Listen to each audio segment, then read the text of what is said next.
Good afternoon, everyone. Thank you for joining us here virtually for this important policy hearing. I'm State Senator Katie Muth. I'm the chair of our Senate Democratic Policy Committee, and I represent Senate District 44, which is parts of Berks, Chester, Montgomery counties. And I want to start off by thanking my co-hosting senator, Senator Art Haywood, for requesting today's hearing on a really important topic. And actually, I was thinking about this last evening, Senator Haywood. One of the first things I worked on from much of you and I were really into pharmacy benefit manager thing. So I was thinking how this kind of comes full circle. So really grateful that you brought this topic to the forefront to have a policy hearing on it. And we will be hearing from two panels of testimony today, including perspectives from both independent pharmacies and larger chain pharmacies to talk about the issues surrounding pharmacy closures and what the General Assembly can do to protect these impacted independent pharmacies in the communities that they serve. I will turn it over to Senator Haywood for his opening remarks, and thank you again to all of our testifiers for here. Senator Haywood. Thank you, Senator Muth, and your staff for making this happen. Also want to thank all the participants for joining us today and the panelists who have a wealth of experience to share with us.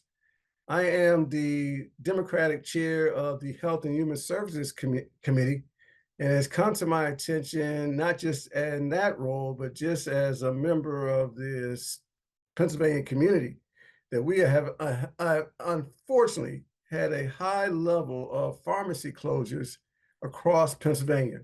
That includes rural areas, urban. These are areas where individuals depend upon their pharmacists, not just for prescriptions, but also for day-to-day advice. These prescriptions and day-to-day advice will be contracting as the pharmacies close. We know that individuals face challenges in access, some related to transportation, some related to income, but we can figure out how to address these challenges, which is why I am so glad that we are having this conversation today. I'm eager to explore all of the issues and learn about how we in the General Assembly can act to remedy some of the damage that has already been caused by closures and how we can prevent future closures as well. For most of this conversation, I'll be off screen, but listening intently throughout. Thank you again, Senator Muth, and to all those who are participating today. Thank you, Senator Haywood. I just want to give a little housekeeping reminder on the format of our hearing. So each panelist will have 5 to 7 minutes to provide their verbal testimony. Any written testimony that was submitted in advance has been distributed to all of our members. So even those that aren't here today to attend, they have access to all that information. And on senator.com/policy, if you'd like to submit some of your own thoughts, feelings, and perspectives, we welcome everybody's feedback on all issues. So even after this hearing, if you're not watching live and you see it later, we still distribute any kind of feedback we get to all of our members in our caucus. And I think I just saw Senator Carney jumping on, and I'm trying to see who else Senator Carney so far. So I'll announce members as they join us today for this important discussion. And after, I'm sorry, I should rewind. After each set of panelists does their verbal testimony, Senator Haywood and I and other members will ask that panel questions regarding their testimony and the topics that they covered, and then we'll move on to the next panel. So our first panel, we are honored to have independent pharmacists joining us. So we have first and foremost, the floor is going to go to Robert Frankel, who's the Executive Director of the Philadelphia Association of Retail Druggists. Thank you so much for joining us today. And I see you're already unmuted, so that's good. So the floor is all yours, sir. Thank you, Senator Muth, and thank you, Senator Haywood, for putting this together. Senator Haywood, you kind of took all my thunder there by some of the things you said. This is a topic that's near and dear to our hearts, and we're all the panelists are very passionate about this. I'll try and give you some background as opposed to some what's happening with boots on the ground. The other folks will do that. So community pharmacies, both independent and chain, have been under attack by the PBMs for years. They've been driving down reimbursements and limiting access to networks by basically giving one-way contracts to pharmacies with take it or leave it terms. They're driving business called steering to their own pharmacies. And the most visible example of that is the CVS Caremark Alliance, Caremark being the PBM, CVS being the pharmacy. Under current law right now, it is perfectly legal for Caremark, who controls the network and the reimbursements, to put a contract out there that drives patients to CVS, which is their own owned pharmacy. They can do this by limiting networks and making copays lower at their in-house pharmacy. Right now, under current law, that is allowed. Because of this, because of these one-way contracts that are getting worse and worse over the years, I've personally seen reports from some pharmacies where they fill 20% of their pharmacies below cost. That's below actual cost. So if they buy the drug for $100, the reimbursement they get from the PBM is less than that. That does not take into consideration the cost of doing business. Any study out there shows that it costs about $13 a prescription for a pharmacy to turn the lights on and open the doors and pay their insurance and pay their salary. That's above the cost of the drug. But right now we see about 20% of the prescriptions filled being reimbursed below real cost without taking into consideration what it costs to turn the lights on. In addition to that, because reimbursements are so low, there's thousands of prescriptions that are reimbursed at a total of about $5 or less. So even though they're not technically below cost, since the drugs don't cost that much and the dispensing fees given to pharmacies are so low, the total reimbursement can be $2, $3, $4, $5 for a prescription. I think we all know that we can go into any drugstore or any convenience store and buy all sorts of things for about $3 or $4, including a candy bar or a roll of paper towels. That's basically what pharmacies are getting reimbursed for. Probably 30 to 40% of the prescriptions they fill. They're getting reimbursed at a total cost that would be about the same as the cost to buy a Hershey bar, which is insane. How's this happening? Well, we have the three big PBMs, Caremark, Express Scripts, and Optum, control over 90% of the prescriptions filled in the United States. That's a definite imbalance of power. I think anyone can see that. In addition, we have some vertical integration going on where CVS, Caremark is aligned with Aetna, and they have thousands of minute clinics. So you have basically control of the patient from top to bottom within that vertically integrated network right there. So all this creates an imbalance of power where not only independent pharmacies, but also chain pharmacies that don't have an alliance with a PBM. So I'm thinking the grocery store chains. I'm thinking Rite Aid, who's in Chapter 11, a Pennsylvania-based corporation, by the way. All of those larger operators, they're suffering just as much as the independents. So what's exactly happening now? What we've seen since January 1st of this year, almost 80 pharmacies have closed. Now, yeah, that's a lot of Rite Aids. There's about 35, 40 Rite Aids that have closed, but we also have about 35 to 40 independently owned pharmacies that are closing too. And that's what's creating pharmacy deserts across the state, both in rural areas and in underserved urban areas, as Senator Haywood pointed out. There's areas in central and western Pennsylvania where you got to drive 30 to 50 miles to get to your nearest pharmacy. Imagine if you're a low-income, underserved individual, how do you do that to get the antibiotic that you need that day? And we're also talking in areas like, talk about Philly, Kensington, that area. I know Richard's going to talk a lot about that. But if you, CVS's and Walgreens don't go into those neighborhoods. There's too much crime. There's not enough room to put in their big box drive-through pharmacies. So they have no interest in operating in those neighborhoods. And as the small mom and pops close, it might not sound like a lot, but if you have an area of 1 square mile in Kensington that doesn't have a pharmacy, and you have no transportation, you have to take the subway, you can't walk without a walker, how are you going to get to your pharmacy to get your prescription filled that you need in those sorts of underserved urban areas? So these pharmacy deserts are real, they are popping up, and I believe we're at a tipping point where these one-way contracts have gone way too far. Now, there's good news. Senator Haywood mentioned, what can the legislator do to help out? Well, that's what I'm going to talk about right now. There's two pieces of legislation pending in Harrisburg right now, Senate Bill 1000 and House Bill 1993. They're pretty much mirror images of each other. Both of those bills have passed. I'll narrow it down. We'll do these few, besides these things, I'll do a lot more, but I'm going to just give you the highlights. They will allow for pharmacies to have more fair negotiations with the PBMs. So it's not just a one-way contract. It specifically says in there that a PBM cannot force a pharmacy to accept one methodology of reimbursement. They have to give them options, fair options. Number two, this is going to prohibit patient steering, which is commonplace. I talked about that earlier. It's also going to prohibit what's called post-adjudication clawbacks.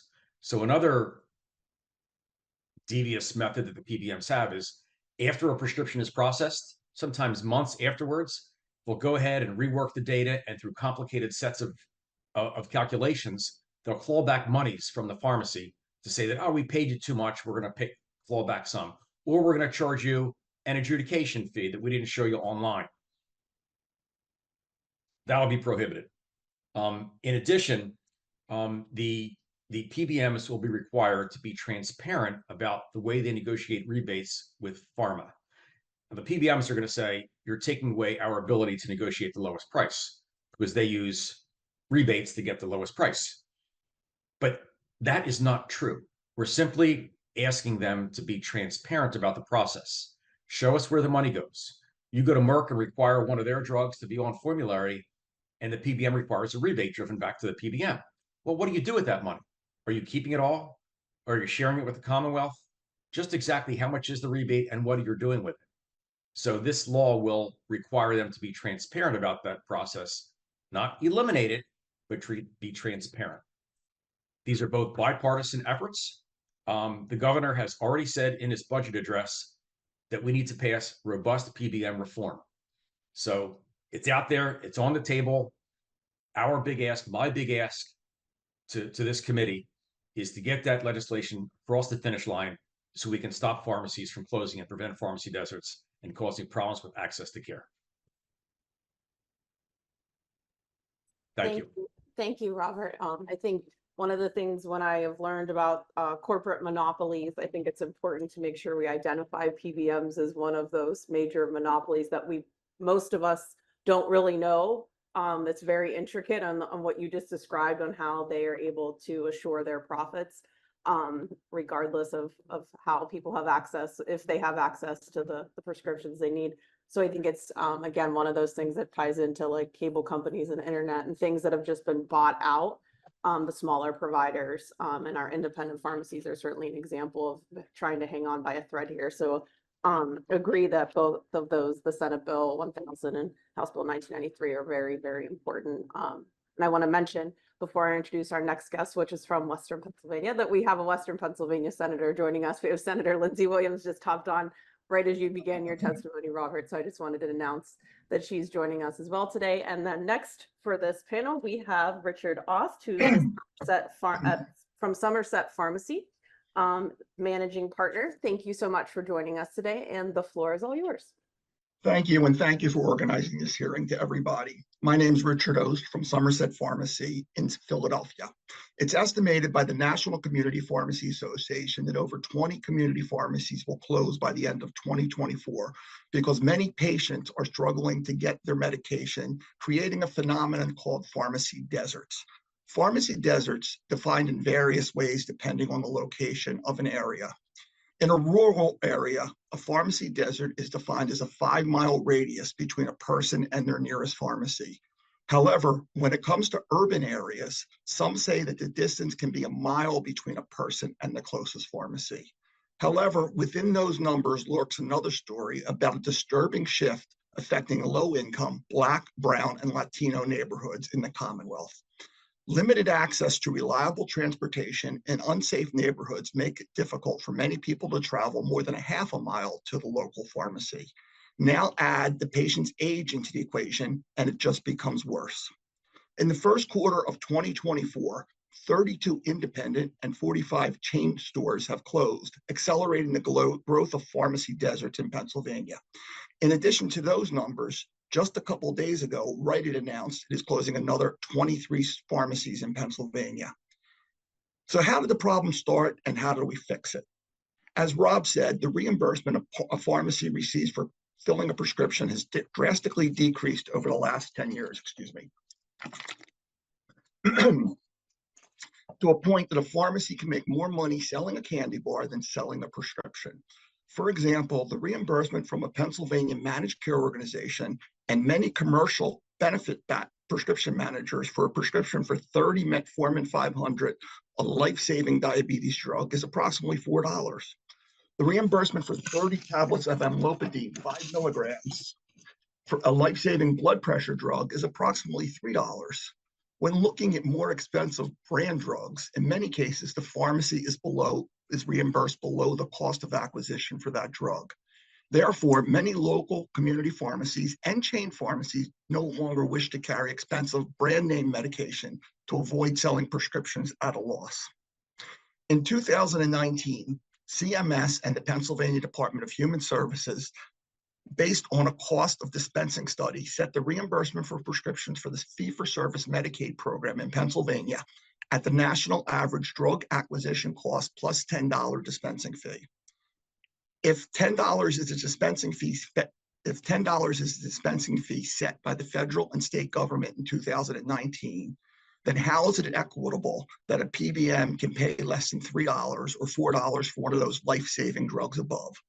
A community pharmacy, as I said, makes more money on selling a candy bar than it does on filling a prescription. There's no professional service or no schooling needed to sell that candy bar. Managed care organizations and PBM determine how much they will pay for the cost of the drug and the professional fee, with no relevance to the cost of the drug or the cost to dispense. As previously stated, pharmacies lose money on many brand name prescriptions. Managed care organizations started out as companies that manage the care of the patient. Over the years, it has changed to how we can save dollars on all services, especially retail pharmacy services, with the help of a PBM partner with no regard for the patient's health or how they get their services. Gareth, can we bring up that map? Do you have that available? Yep, we'll be sharing it on our end right now. Okay. If everybody can see it. Let me see if I can share my screen too. There it is. Okay, this is a map of CVS from Google Maps. It's based on the zip code of 19134. Take a look at the city of Philadelphia. Funny how there are many more CVS locations in affluent neighborhoods. The CVS locations are the circled locations. It's estimated the CVS Caremark, a PBM that works with the many managed care companies in Pennsylvania, pays for 40% of the Medicaid prescriptions in the Philadelphia area.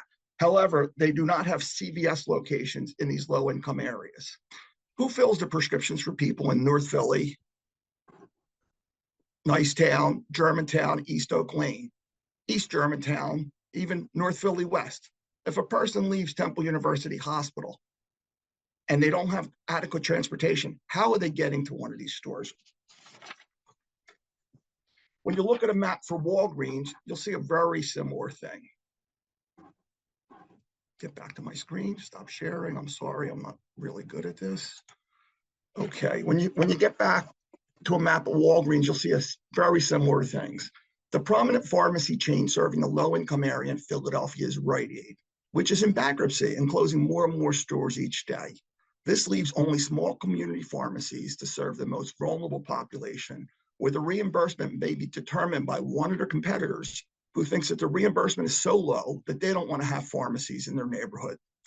As I said, look at the map. How far does a person need to travel from North Philly, Allegheny West, Strawberry Mansion? Small community pharmacies are at the mercy of large PBMs and MCOs that hire them. Community pharmacies are presented with a take it or leave it non-negotiable contract. Community pharmacies cannot file litigation as contracts limit them to arbitration. And in the case of one PBM, a $50,000 deposit is required upfront for arbitration, which may be heard by an arbitrator in a different state. We are bound by confidentiality and cannot band together to fight PBMs. Many residents of low-income communities count on the local pharmacies for more than just prescriptions. We are a healthcare resource for our community. When they cannot reach their doctor, they turn to community pharmacies for assistance. When more and more local minority patients lose access to the trusted community pharmacies, healthcare costs will increase.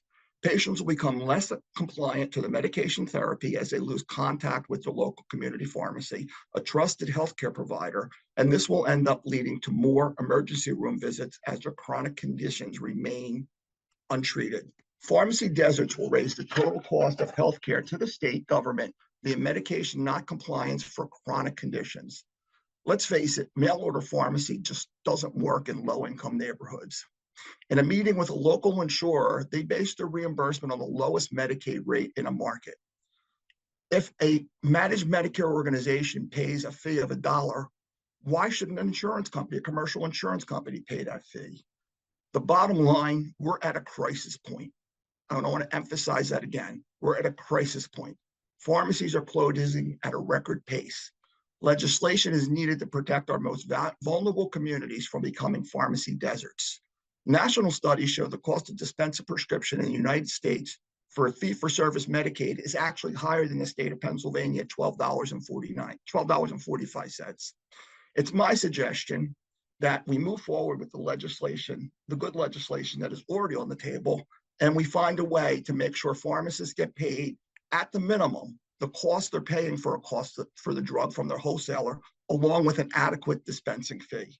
The residents of Pennsylvania deserve this, and I'd like to suggest that Pennsylvania, the Senate also conducts a new cost of study dispensing. Thank you for your time. Thank you very much, Richard. I appreciate you showing the map too. It's always good to have a visual to see what the landscape of what we're talking about. We have one more testifier for this panel. Chris Antipas from ASCI South Hills Pharmacy. You're the president. Thank you so much for joining us and apologize for the technical difficulties. The floor is all yours. No problem. Thank you, Senator, and thank you for hosting this event. I echo my colleagues in appreciation for the efforts to really dig deep on this issue. So I'm owner of several pharmacies in Pittsburgh. I have different types of pharmacies. I have a very high volume, fast-paced retail pharmacy. I service nursing homes with a long-term care pharmacy. I have a clinic-based pharmacy that is located in a clinic that focuses on HIV and hepatitis care. And I also own a nationally licensed specialty pharmacy. I'm the president of the Pennsylvania Pharmacists Association, and I've been on the PPA board of directors for 7 or 8 years at this point. My testimony is really going to differ slightly from my colleagues in that I've been doing this for a while. I've been a pharmacy owner for over 10 years. Across my 4 pharmacies, I employ close to, if not more than 100 people. I have what some would describe as a very air quote successful business, but I can tell you that I'm done. I'm fed up. I have no interest in continuing to provide the excellent care that I provide to my patients and paying for that care. So I'm providing the care, and I'm paying for that same care because I'm being paid below my cost to acquire the product. And I'm what some would consider a savvy business person. I went to pharmacy school at the University of Pittsburgh. At no time during my college education did I get any extensive education on business management. I don't have an MBA. But over the last 10 years and really 15 plus years as a pharmacist, I've been very interested in the business aspect. Most pharmacy owners do not possess that.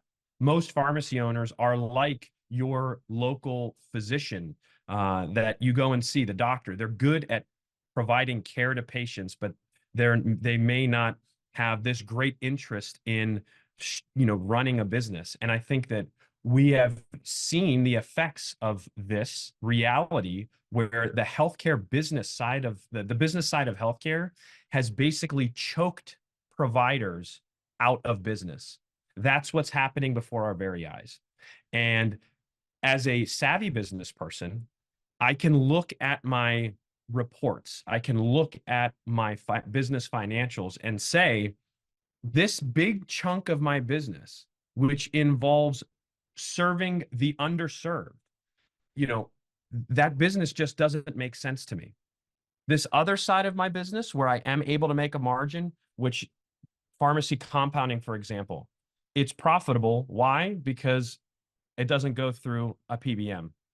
I set a price that's a fair price, a modest markup, and patients pay cash for it. That business is business that's worth pursuing. But taking care of the Medicaid patients that are in McKeesport or Clariton, which doesn't have a pharmacy, by the way, they're all gone. Rite Aid's gone. No independents are down there. I send my delivery drivers into those communities, provide tremendous service and care. The math just doesn't add up. It doesn't make sense for me to take care of these people. I think I want to also draw attention to the way that we look at pharmacy today is we view pharmacy as a commodity, that pharmacy is just merely a vending machine where you stick in a piece of paper, your prescription, and out of the vending machine comes this product and you go on your merry way.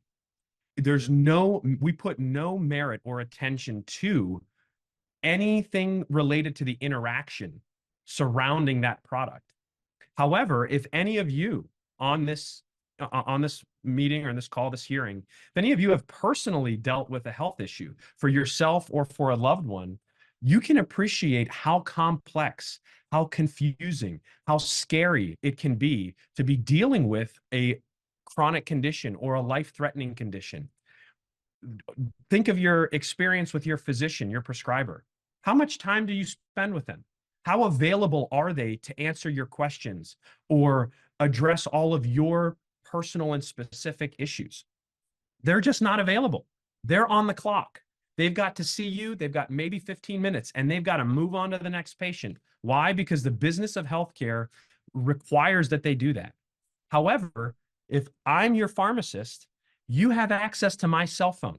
You have an issue, you call me. You're not sure what foods you can eat, you call me. You need your medications packaged in a certain way, you call me. If you're out of refills and your doctor's not available, you call me because I can, through my authority, give you your medications 1 month supply. We permit in the state that a pharmacist can issue an emergency supply.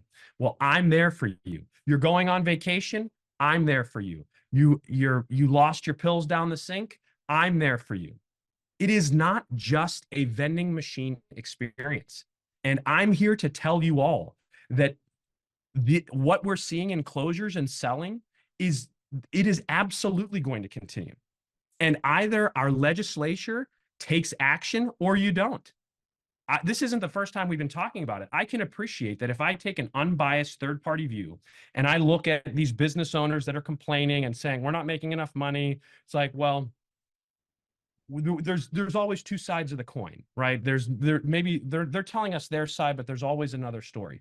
Well, I get it. I can appreciate maybe there was not enough motivation in years past to actually bring meaningful legislation. And on top of the legislation, oh, by the way, you have to enforce the legislation, okay? Legislation without enforcement is useless. And we've seen some of that in our Commonwealth, where there is actual legislation that isn't actually being followed. The overall point that I'm making is that no one in their right mind is going to continue to provide care for people and then also subsidize that care. So to the patients that I service out of my pharmacy, I'm just going to tell them to go away. I'm going to say, go to another pharmacy. Good luck, find someone else. And it's not until I do that, it's not until Mainline Pharmacy sells 10 pharmacies in their communities all over Western to Midwestern Pennsylvania, that people wake up and say, oh my gosh, that I really did rely on them. They were a meaningful part of our community. It's actually laughable that we're here at this point. It doesn't take rocket science to look and say, two companies are competing with one another. One side of the equation has a parent company that controls the reimbursement of their competitor. It's like, how can anyone in their right mind look at that arrangement and say, yeah, that's kosher, that's good, that I'm sure they're dealing fairly? They give this excuse of, well, they have PSAOs that negotiate on their behalf. I'd love the PBM to show me a red line contract that they actually accepted. Okay. Where's the evidence that that's actually going on here? Okay. So from the business owner perspective, from the local community pharmacist, that it's not easy doing our job. It's not easy to get up early, get your face kicked in all day, people calling you, they want to talk to you. I'm out of refills. Did my doctor call in this prescription? You've got somebody's that they lost their medication, or their medication was stolen. They just got discharged from the hospital. They're trying to get their opioid early. Like, think of the most stress you've ever experienced, multiply that by 1,000, and that may give you some insight into what it's like to work in a community pharmacy as a pharmacy owner. You're beholden to the DEA, the IRS, the FDA, the State Board of Pharmacy, the PBM audits. I mean, I could go on for hours and hours and hours. It just doesn't make sense.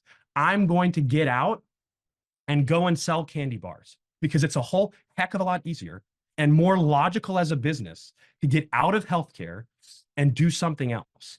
And so I believe that the legislators that are on this in this hearing, I believe you actually care about your constituents. I truly do believe it. The question is, can we get past politics and get meaningful legislation passed so that you can actually help the people that we serve? Because I speak on behalf of my colleagues when I tell you we're fed up, we're done. It certainly won't be next session, because I'm evaluating all of my options to either just literally walk away from millions of dollars in annual revenue, because I can cut $2-3 million in revenue and make hundreds of thousands of dollars more in profit on all of my businesses just by merely cutting patients away. So I may have gone too long. I'm going to pause there and stop. I'm happy to take questions, but clearly the emotion is coming out of this conversation because I'm just so fed up. I cannot continue to do this, and I'm not going to continue to do it. And I'm sure many of my colleagues that are on this hearing and that are not participating share the same sentiment. Thank you. Thank you, Chris. And again, appreciate your honesty about the frustrations that you deal with on the day in and day out. And again, you are amongst people who care about this issue and want to see businesses like yours not just survive, but thrive and have, keep that meaning within a community. But the challenges you described are very daunting. I'll start the Q&A off. Senator Haywood, go ahead. Yeah, thanks so much. I think I should get some context for all those who are in this conversation with us. So this is a policy hearing of Senate Democrats. It is not a policy hearing of all the Senate. And our aim is to lift up these challenges for our colleagues who are Democrats and Republicans. I don't want folks, and I've talked to Yost about this and the group that came to my office, I don't want folks to have the impression that those who care have all the power to make the changes. That is not the case. And just because we care doesn't mean that we therefore get all the power to make the changes. So I do want to clarify our role. We are advocates. We have all signed on to the legislation that has been identified, and we're advocating for that legislation. And we don't feel the same level of frustration as you do. We do not. We could not. But we've been fighting on this battlefield for many years and are frustrated, though certainly not as frustrated as you are. I'm not going to suggest that. But we are advocates, and I don't want people to leave thinking that we are not. And we are determined to be successful, but certainly we need some other members of the General Assembly to join us. With that context, which I thought I did need to share, I would like to get some more clarity about the rebates. Could someone provide a few examples of how the rebates work or don't work to incentivize or disincentivize, well, let me put it another way, how the rebates work to make it more likely there's a closure or less likely, which is basically the financial impact on a business.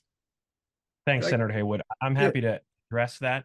Thank you. There are, the term rebates can be used in different contexts. So it's important to really maybe further clarify what rebate we're referring to.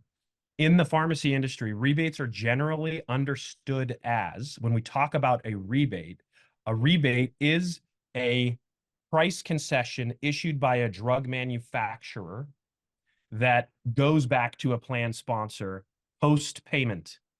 So a plan sponsor, like a health plan, a self-funded employer, the state Department of Human Services, you buy a brand name drug for list price, and then months later, the drug manufacturer gives some of that money back to you as the plan sponsor.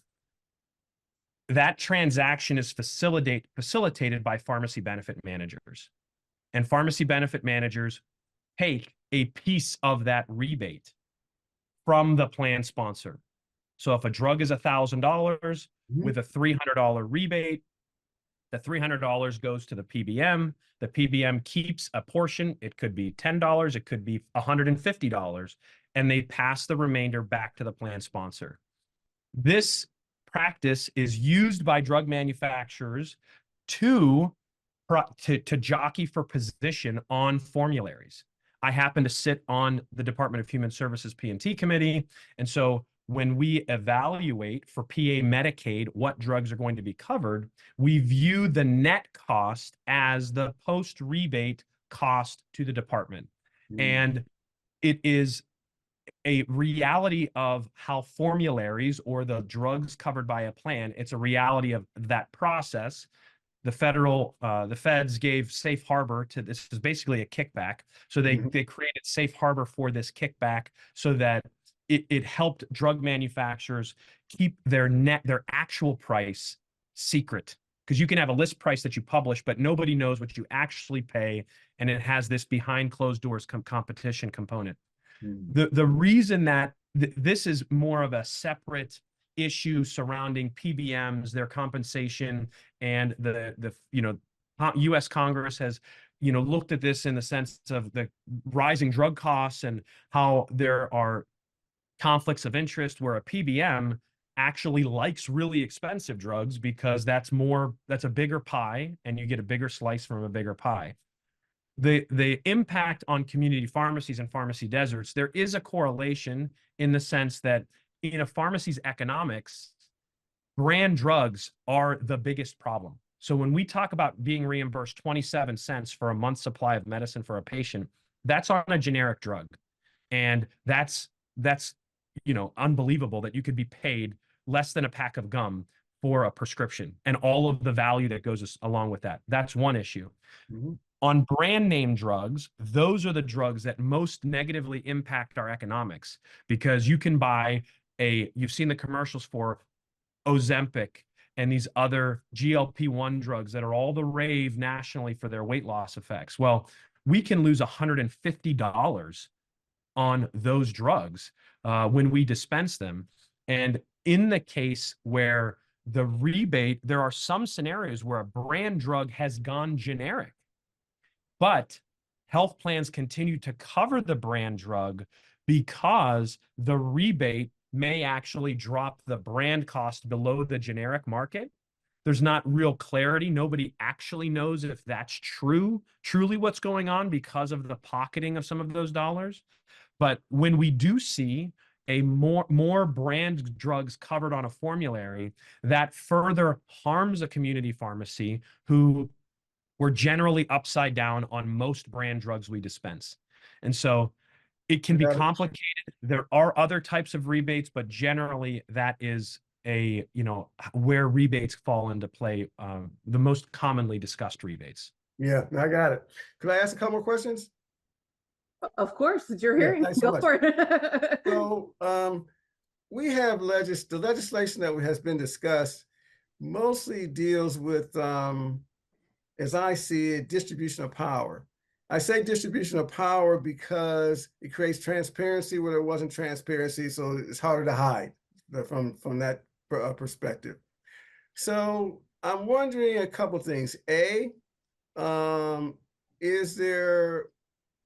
Are there other aspects of legislation that we should look at that would further shift power to the independent pharmacies in terms of negotiation? We've hit some, but are there some other parts of the power dynamics and the negotiations that we should address? I would like to just take a stab at that, and then anybody else can hop in. As Chris said, many drugs we sell were paid below our cost.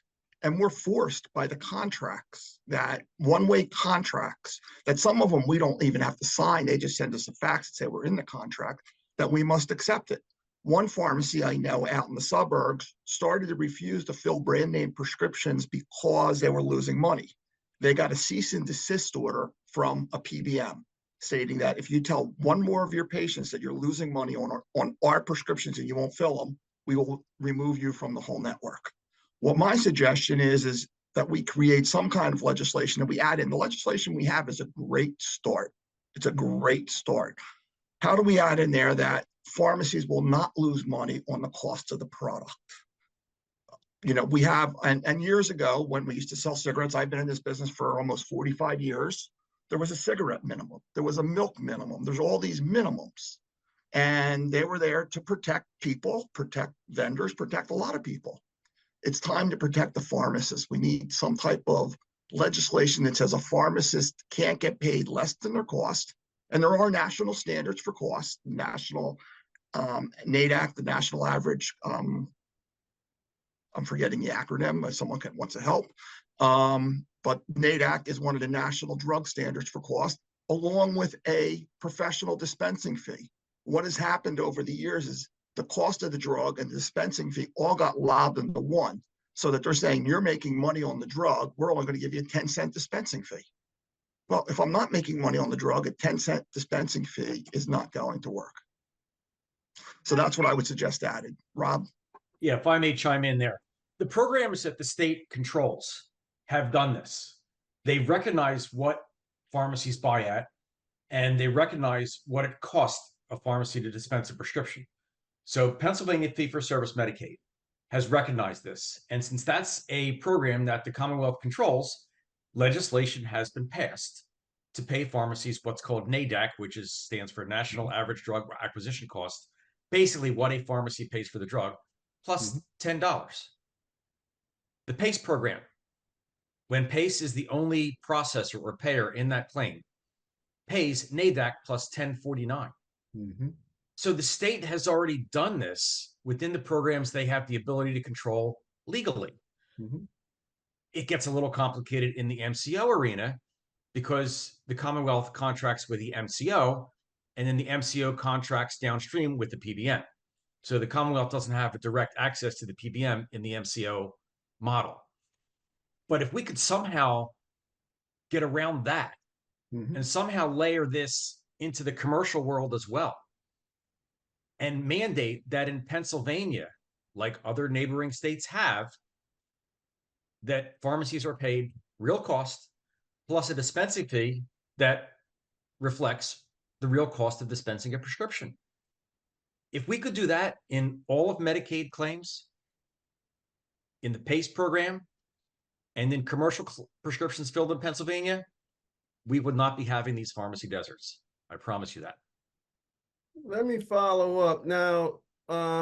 Between the minimum pricing and the dispensing fee, is there one of those, well, would you like to see one of those change more than others in terms of this minimum framework, creating a minimum standard framework? Yes, I would like. I'll speak for myself and Richard and Chris if you want to agree or disagree. I would like to see a minimum dispensing fee in Pennsylvania and all prescriptions filled at $10. That's what, and the formulas can go back and forth a little bit for the ingredient cost, whether it's NADAC or AWP minus or some other formula. But if we had a minimum dispensing fee at $10, just like the PACE program, just like fee for service, that would go a long way. And then maybe the PBMs could negotiate a little bit on the ingredient cost side. But if we had that, we'd have protections. I I'm wanted going to ask Chris. Go ahead, Senator. Yeah, Chris, are you the same place with Robert? Yeah, I think that my philosophy is that we have objective data to substantiate where it should be. Okay, there's this mystery around what drugs cost, but it's not legitimate. It's not actual. We'll provide invoices. I realize that you need to have an infrastructure to handle all of this, right? I do commend DHS. I work closely with Terry Cathers, who's the director of pharmacy over there. She's phenomenal. She also has limitations in what she can do, but I realize that we can't put this massive onus on her plate and their plate at DHS. So we need practical solutions around this. But there are standards out there. There is a way. Richard suggested, or Rob suggested, one of them suggested doing a new cost to dispense. And let's set it at that, right? There are wholesalers represented on this call. Wholesaler distributors are another invisible behind closed doors type of party. And they're the ones that are setting the drug prices along with the drug manufacturers. They're the ones that are selling us the product. Why they are not involved in the conversation, they have to be registered in the state. So why wholesalers are not involved in what are you selling the drugs to the pharmacies for? Don't take my word for it. Go straight to our sources. I don't think we will truly have resolution here until there is true transparency.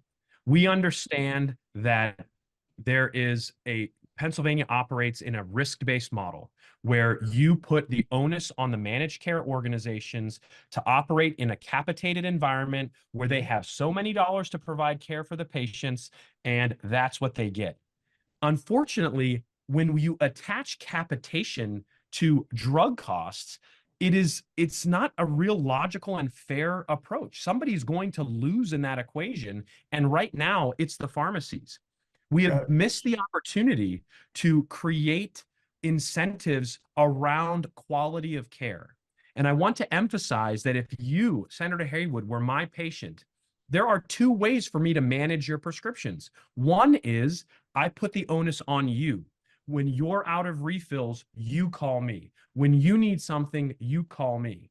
And that's how many big pharmacies operate. The opposing opportunity is I take accountability for you.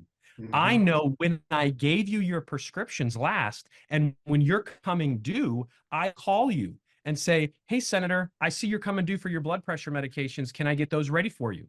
And if you tell me, I don't need them yet, I'm still good, I have a couple of weeks, well, I'm going to say, well, Senator, you shouldn't have meds left. What's going on? Well, I did this, or I don't like the way it makes me feel, and I stopped taking them, and so I don't take them on Sundays because I do this. Then I could say, all right, well, that makes total sense. I'm concerned that your blood pressure may not be under control, so we need to do something about that. This is a completely different philosophy and mindset. There's a chasm between the services that it's not just independents, because there are some regional chains. I see some colleagues from Wise Markets that are here, that there is a right way of doing pharmacy, which is patient-centric and care about the patients. And there is clearly I don't care about you, I just want your money model. And when we think about payment reform, I don't want us to just think about product in a vacuum. Product is why we're here, for the problem that we have, but we have an opportunity to address the product issues, but also emphasize the non-product related components of what good pharmacy care is, and ensure that the economics of those are in harmony. That is really my overall position. I got it. Richard, I think I cut you off before I asked Chris. No, that's okay. I just wanted to agree with what Chris said. Is there's two values in pharmacy. There's a value to the cost of the prescription drug that we're dispensing, and there's a cost to the value of the service we're dispensing. And it's hard to put it together. When I sell a candy bar, I sell you the candy bar. I don't care. I'm not asking you what your blood sugar is. I'm not asking you when you took your blood pressure. When I'm selling you a prescription drug, first thing I ask is, do you have any questions on your medication? Do you know how to take that medication? Do you know what that medication is for? So we go into further depth. So we really have to separate the two services and say cost of drug and cost of dispense or providing pharmaceutical care. Yeah, I got it. No, thanks so much. Those are all the questions I have at this moment, but I could have another one, but thanks so much. Lindsay Williams, go ahead. Thank you. This is obviously a very complicated issue. And so we have Senate Bill 1000 that, you know, myself and others on this call are co-sponsors of. I assume it won't solve all of our problems, but can you talk about a little bit more about what are the kind of immediate benefits if we were to pass the bill, and what might be some long-term benefits, and then like what is kind of next up on the list after we get done with, you know, Senate Bill 1000 or the House bill? I'll take a stab at that. The bill is good. It's a great start. It provides transparency. I had the honor a couple weeks ago to meet with the chairwoman of the FTC, Lena Khan, and it was on CBS Sunday morning yesterday. And she is fighting the PBMs too. And she is having a problem getting any information. She said, I subpoena them, I get nothing back. And she asked me a question. She said, it might take me 10 years to fight them as the Federal Trade Commission. Do you guys think you have enough oxygen to survive? And my answer is, I don't think we have enough oxygen to survive 6 months. Stores are closing. I used to have 3 stores. I'm down to 1 store. Stores are closing, and this is a crisis. This is going to happen quickly. We're going to close our eyes, and all of a sudden we're going to see pharmacies are gone. If you go into the inner city of Philadelphia, you see pharmacies are in little stores now because they can't afford to have a front end. They're behind bulletproof glass because they can't afford, you know, to have, you know, the security they need to put a security guard in there. This is a crisis, and as pharmacies close, it's going to happen quickly. This is not something that we can just put a little Band-Aid on right now and say, let's stop the bleeding. We got to really look at the whole picture, because we're not bleeding, we need stitches. Robert, did you want to, I know you talked about the bill a little bit in your opening. Is there anything you'd like to add? Same thing Richard said. I mean, we need something fast. This is, I mean, immediately what's going to happen?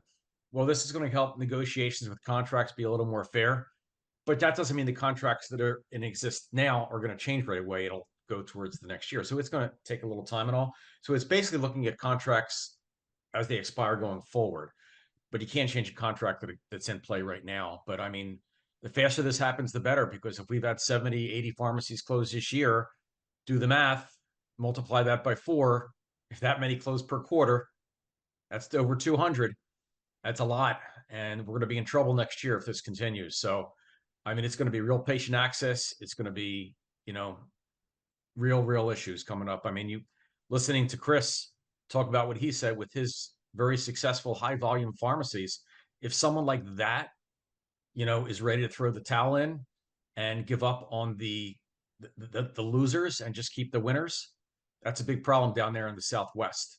Yeah. And one more thing I'd like to point out, just something that crossed my mind. I was listening to Chris, is that, you know, these, you know, 40, 50 or so pharmacy owners that have had to close their pharmacies didn't all of a sudden become bad business owners in the past year. They've been doing this for 10, 20, 30 years successfully. They didn't all of a sudden forget how to manage their money. It's because they're simply not getting paid enough for the product. It's that simple. And that's what's got to change. I mean, Yeah, Yeah. absolutely. I've had some of the, you know, the independent pharmacists in my district walk me through and actually show me the bills of what they got charged versus what they filled it for, sometimes at a loss, sometimes for pennies. You can't run it. You can't run a business like that. And it's just like made up, like the numbers just change. It's wild to me. It's absolutely wild. Chris, did you want to add something? I'm sorry, you took yourself My off. comment is that, yeah, the urgency is around addressing underwater payments. They just can't. And this is the other insane dynamic, is that you've got PBMs that own pharmacies. All of the big 3 PBMs own mail order and specialty pharmacies. Okay. And then CVS owns 10, 11,000 retail pharmacies. Optum, through acquisitions, owns a few thousand, I think, somewhere in that realm of retail pharmacies as well. Look at what they're paying themselves. This is the other dynamic, is that You pay billions of dollars in pharmacy, and the state can't even look at this stuff. You can't even audit it. You can't even look at it. How ludicrous is that? Okay, to even say, how much did CVS pay themselves for that amlodipine? I have a sneaking suspicion that they're paying themselves more than they're paying me, because even the great CVS, you can't survive when you don't make money on transactions. Like, that's it. Okay, so and if they did pay themselves the same, well, they have the fortune of maybe they're keeping the difference between what they pay the pharmacy and what they charge the state. And so I realize it, and we're told like, well, there's no spread pricing in Medicaid. Well, do you know that? Is it actually true? Because I wouldn't, like, CVS can't survive on these margins, even though they're big CVS and they buy better than me. So it's like it's gotten so asinine that when I'm seriously looking around and saying, like, am I being punked? That's how far it's gone. So the most urgent issue is reimbursement. And we do have the benefits. Some of the MCOs are sympathetic. I'll give a shout out to Eric Yarnell, who runs oversees Medicaid for Highmark Whole Care. I just gave him a scenario of a 30-some-year-old disabled young woman who's cared for by her parents, and I'm losing $140 a month to fill her prescriptions. And my team said, done, tell her we've been taking care of her for 20 years, okay, since she was a child. She's now 33, still fully disabled, dependent on her parents. And I came across a pharmacist crying in my store. I'm like, what is going on? She says, well, we were supposed to transfer this patient out and we didn't do it in time. And now mom's at the counter, and and I don't know what to tell her, because like we're losing money on these prescriptions, and they're going out of town tomorrow, and nobody's going to have these really expensive anti-seizure medications.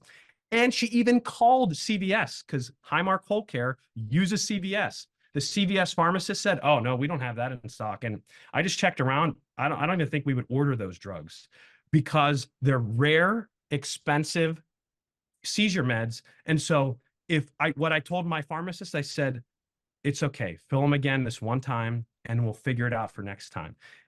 This is not made up. This is a legitimate, true scenario. And if we don't take the money out of our pockets, these patients, they have nowhere to turn to. So that's my take. Reimbursement reform, some relief. It's a relief. I don't know what you can do. And I appreciate your commentary, Senator Haywood, around you are our allies, and we get that. And we do greatly appreciate it.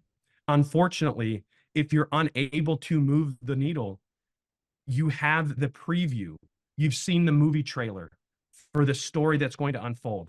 The first 3 months of this year is the movie trailer for the rest of this year and beyond, because we are done. So thank you. Thank you. Thank you. It's kind of like the analogy in my brain is like the old company store, like the coal mine managing their stuff, but like on steroids and with people's lives at stake. Like that's it. In my brain, it's the same type of thing, that there's a lot of power and control and a lack of transparency. And, Senate Bill 1000 has, a lot of bipartisan support. There's, it's a Republican prime, and there's no reason why this bill shouldn't move. And that we shouldn't get at least some relief for you, like they said in the chat, now rather than later. So thank you all for being here and sharing your stories and taking care of our communities. Thank you. I Thank you. want to just point out, Senator Williams mentioned something I've been sitting here thinking about, that this may be the first time we've had a Senate Democratic policy hearing on a Republican bill. But I think that it's important to note why the Senate Democratic Policy Committee exists is because we've been in the minority for over 30 years. So we are prevented from moving bills, having formal Senate committee hearings on bills, because we're not in the majority. That's the Senate rules. So I just say that for public awareness, that it is frustrating for you all, and it's frustrating for us, because even though I think there's 37, don't quote me on that, as of yesterday, co-sponsors on Senate Bill 1000, there's 50 senators. So it's like, that's a high volume of co-sponsors. And you know, what we often witness is just the negotiating off of the lives of people, and this is another example of where that is. And just want to say thank you, Chris, for filling that 33-year-old woman's prescription.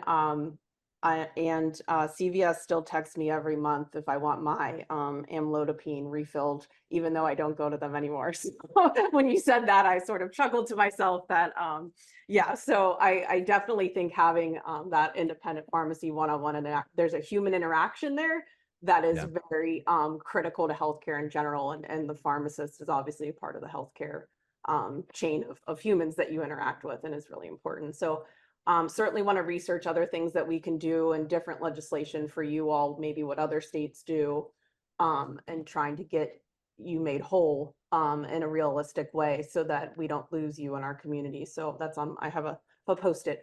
If you see me, if my head's down, it's because I'm writing as you're all talking. So Thank you. thank you all for joining us. And then we're going to move on to the next panel, our final panel. We have some chain pharmacies that are going to speak with us today. So we have Nick Keogh. Thank you for being patient, Nick. You're the Vice President for Pharmacies at Weis Markets and President of the Pennsylvania Association of Chain Drugstores. I hope I read that correctly. Thank you so much for joining us, and the floor is all yours. Yeah, good afternoon, and thank you, Senators, for the opportunity today. As you said, my name is Nick Seco, and I do represent Weis Markets and PACDS. So Rob, Richard, and Chris really said a lot of things that I had written down here. So just want to echo that a lot of the issues facing pharmacy right now are facing all of community pharmacies, and to appreciate the time today. But as I'm sure you're aware, community pharmacies are essential access points for healthcare, with 90% of Americans living within 5 miles of a pharmacy. We are trusted, accessible, and play a vital role in providing healthcare services in our communities. Yet hundreds of pharmacies continue to close each year. Even in 2024, we continue to see staggering numbers of closures, with more and more pharmacists, even on today's call, openly communicating that they're not sure how much longer we can last.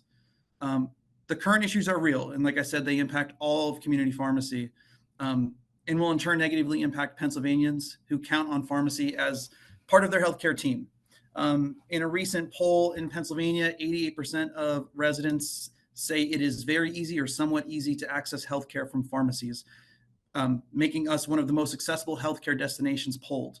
But how will this change, and what will the impact be if pharmacies continue to close? So what is the biggest problem? You heard a lot of it already. Pharmacy benefits managers offer contracts to gain access to their patients at reimbursement rates below what it costs to purchase the product. They manipulate payments, have rebates and fees that don't benefit patients or pharmacies. They restrict access with narrow networks and give unfavorable contracts to access their patients. All this simply just continues to perpetuate a problem where pharmacies are filling and dispensing prescriptions to patients that need these medications at a financial loss. This is really simple math. If you're paid less than the drug costs on all of your prescriptions, it only equals that pharmacies will continue to close if something isn't done soon.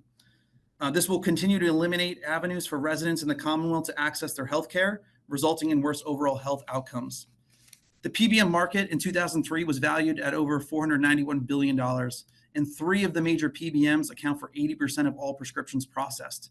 We really need more accountability for their unfair practices and are asking to continue the fight for real PBM reform that increases access to patients and pharmacies, increases transparency on what is being paid, and improves reimbursements. I wanted to share one quick story that I recently ran into, with a pharmacist that I think summarizes the current issue. I was recently talking to one of our pharmacy managers in a store, and he engaged with me with a lot of concerns around brand name medications, and that every claim he bills is coming back from the PBM that it's paid below cost. He was concerned about his pharmacy staying open, and if it continues, what would happen to his patients. He asked me if he should stop filling brand name medications. This one's really upsetting to me because as a pharmacist, I myself and all others take an oath to protect patients. Some of these brand name medications are now the standards of care with cardiovascular and diabetic disease states. Are we really getting to the point where that we are considering denying patient care who needs these therapies in hopes to keep the lights on a little bit longer in community pharmacy? So again, I appreciate the time, and I'll take any questions you guys have. Thank you very much, Nick. Go ahead, Senator Haywood. Yeah, thanks so much. So I'll be interested to hear how your experience may differ from the independent pharmacists that we just heard from in the first half of the hearing? Yeah, it's a great question. And really, they're not that different, right? We operate community pharmacies within the Commonwealth, and we're faced with the same challenges from a reimbursement perspective in the contracts that we have to accept to be eligible to fill prescriptions for these patients. So it really isn't that different. We're seeing the same losses on most of the medications we fill based on the contracts that we're forced to take. So it's the same dynamic. So let me ask you this. Do you seem to have more negotiating power than the independents? Because I see this as, I think I've somewhat described already, as the legislation is intended to try to shift the power dynamics to some extent. So there's some transparency, some greater ability to negotiate. And I'm wondering, because of your size, do you have more ability to negotiate, or? Yeah, I'll give you a doesn't real matter? story from last week. So I was engaged with one of the PBMs on a contract that was signed. What they allegedly say we signed for 2024 and 2025. The rates that are being offered put us underwater on every prescription that we're going to fill from that PBM. I asked if there was any way to negotiate or reopen, contracting rates, et cetera. They said, nope, this is non-negotiable. Thank you. That was essentially what the email said. So I am not getting any benefit from trying to negotiate with the PBMs from direct contracts. So I don't see any advantage right now that we're getting. Thank you. How would how beneficial would the change in a dispensing fee, if we got it to the 10 with the MCOs and beyond, how much of a difference would that make for your operations? It would substantially help. I mean, right now we're seeing 0, or sometimes, if they're generous, 10 cents dispensing fees from some of these PBMs, but most of the time it's 0. So I think somebody called it out earlier. I think it might have been Richard around there. There definitely are two situations. It is the cost of the medication as well as the service. So, I could speak for Weis Markets and myself. We pride ourselves on having more of that community feel where we're engaged with the outcomes for our patients. And I think there's many other community pharmacies, including Independence and Change, that do the same things, where we are trying to offer advanced services for our patients. And I think that dispensing fee really goes a long way with being able to continue those services to try and, affect the health outcomes of constituents. Thank you. So I raised the dispensing fee only because AA is standard in other parts of what the Commonwealth of Pennsylvania already does. 2, from a process perspective, I think we'd have a easier path to a dispensing fee than the path to getting the pricing under national pricing or any other kind of pricing. I think the General Assembly, it will probably take the General Assembly quite a while to get comfortable with that and learn, have enough familiarity to be willing to take action. So we got the dispensing fee. Now, we have heard from about the urban situation in detail with the fantastic map that was presented. And thank you so much for sharing that map, Richard. I'm wondering if you could tell us more about the rural impacts outside the urban areas, and not necessarily rural, but this could be smaller towns. Yeah. Go ahead. Yeah, I mean, there really are impacts. Even for us, we are a chain pharmacy, but we operate within a grocery store. Sometimes we are one of 2 pharmacies in these towns. And it is real when we're considering, hey, does it make sense to continue to operate here because of not being able to stay above water on claims? What does that do to some of these communities long term if we can't stay in business in these markets? So I think it's real in urban and rural areas facing the same challenges. Have you also heard from individuals about the transportation challenges getting to and from? Could you share what you may have heard from the folks that are using your business? Yeah. I mean, we serve a lot of elder, residents in the Commonwealth, and sometimes it's very challenging for them to organize that transportation. I know we talked about the urban areas where, a few street blocks are a long way, and some of these more rural areas, it may be 15 or 20 miles to that pharmacy. So if they had that trip to come down, they want to make sure they can get everything in one swipe. And oftentimes, we're dealing with insurances on prior authorizations, and we don't want to waste that trip. But it gets harder for them to access. And if some of these pharmacies close, I think someone brought it up, they may have to go 50 or 60 miles to the next closest pharmacy for that access. And when we talk to patients, sometimes we hear that, well, I just won't take it for a few days, right? And that's not what we want. That's where we start having those more costly negative outcomes from patients long-term if we run into this situation. Yeah, thank you so much. Thanks for responding to each of those questions. No problem. Thank you. I just have one, and anybody that's still on from the previous panel can chime in as well. But Nick, like for the public's awareness, so would you would represent then like the Wegmans pharmacy, like the quote unquote grocery store pharmacies? Is that like the best way to frame it? Yeah, and Walgreens and others, but yeah, that's really the biggest part of PACDS. Okay, so but Walgreens is sometimes looped into the CVS bucket. So, what is the distinction between a Walgreens and a Wegmans? Yeah. I mean, we're really facing some of the same challenges, I'll say. So we are community chain pharmacy. Really, the biggest thing is it's some of the vertical integration that I think Chris spoke around with CVS. I mean, that is not part of PACDS. That's not something I'm advocating for. A lot of the places that you mentioned don't have some of that vertical integration where we're all dealing with those same challenges with trying to negotiate contracts with places like CVS. So when you say vertical integration, we're saying I have this in my prep documents. I'm going to read from it because this is not my wheelhouse. Is the combining of at least 2 stages of production that 2 separate companies would technically perform under normal circumstances? Is that correct? Yeah, and I think Chris talked about it, right? CVS has the retail pharmacy. They also have the PBM. They also have the specialty pharmacy, and they're all under that one, bigger umbrella where there's, I think he brought it up, is there transparency in what we can and can't see of how they're paying themselves?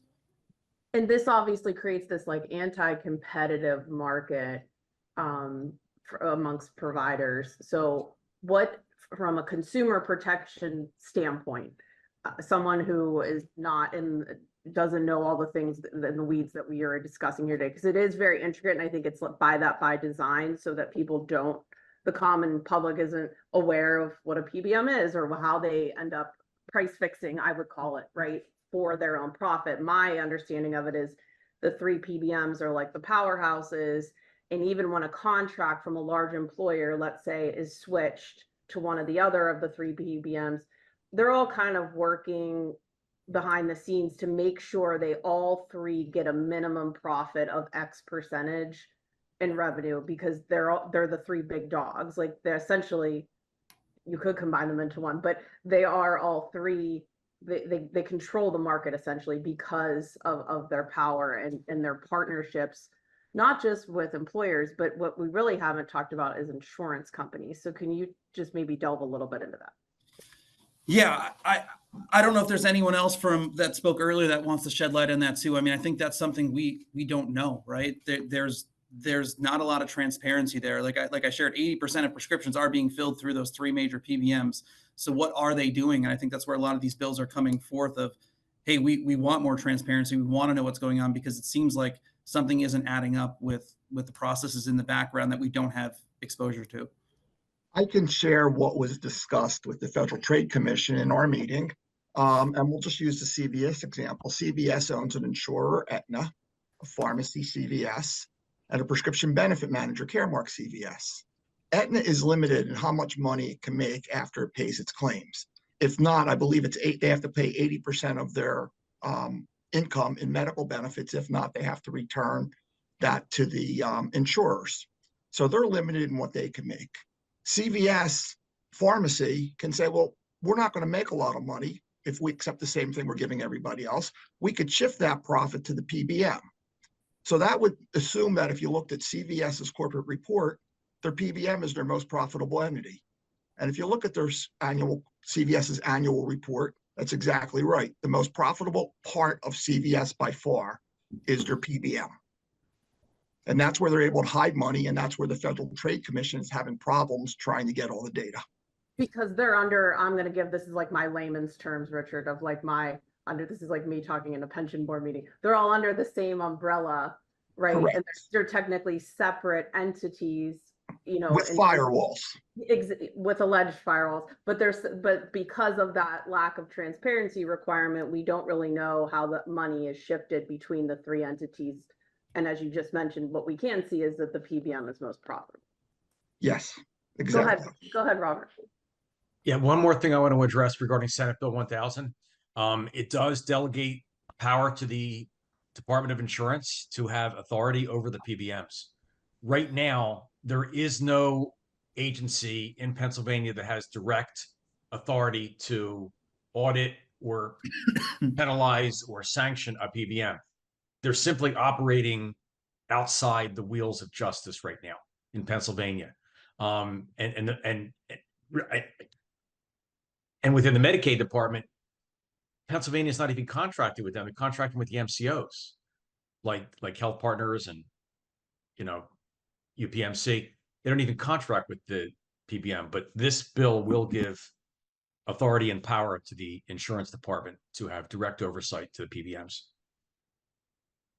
And maybe, Robert, I'm reading in my research document here that the Senate Research Office provided. So there's also some states that are requiring PBMs to be licensed. Right. So PBMs have to be licensed in Pennsylvania to do business right now. You know, these are some of the most profitable companies in America. They're all Fortune 100 companies, all the top three, making billions of dollars, right? And their registration fee right now to do business in Pennsylvania is a whopping $35. Oh, shut up. $35?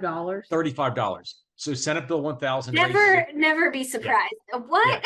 Yeah, And really. we probably offer So- financing. So Senate Bill 1000 will raise that registration fee to do business to $10,000.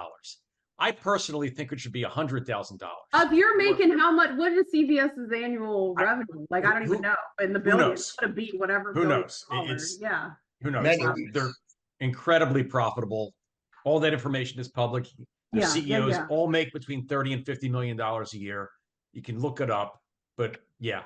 So Senate Bill 1000 raises that to $10,000. I think it should be more than that, but So we'll add Better an than- amendment to add a zero to that. yeah, better than 35. Better than Yeah. 35, but yeah. Wow.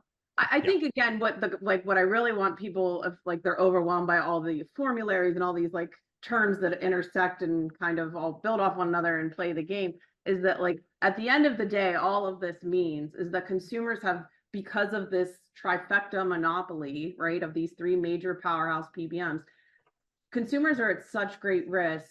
It's like the airlines, right? Like they're always, it's the pricing but medication is like life necessity, right? Not your, so it's like the public is at the mercy of the for-profit monopoly trifecta in terms of what they end up paying, depending on what's covered under their insurance versus not, right? In terms of like consumer protection pieces, that this monopoly market of PBMs is very harmful. And often why we see these massive drug costs for certain prescriptions or scarcity of some others, et cetera. Senator Williams, do you have anything to add? No, I'm kind of $35. I'm stuck. Yeah, Robert, every day we learn something in this job, and that is today's learning lesson, and it is another terrifying one to add to the list of, wow.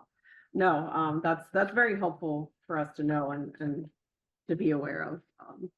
And Yeah, I think I would- had a question for Nick, but I think I answered it myself in listening to your testimony, because the first panel, we talked about how major pharmacy chains are, just not locating in low income areas. And so wanted to ask about what strategies to encourage more pharmacies to open in those areas. But if we're closing the ones that are existing because of the current structure, I don't know that there's any incentive to get them into low income areas. So I sort of answered my own question, but that's what I was thinking about while you were talking. Yeah, we want to be close to patients. It's just we got to fix some of these underlying issues to make that, sustainable long term. Yeah. Thank you. Thank you, Chairwoman.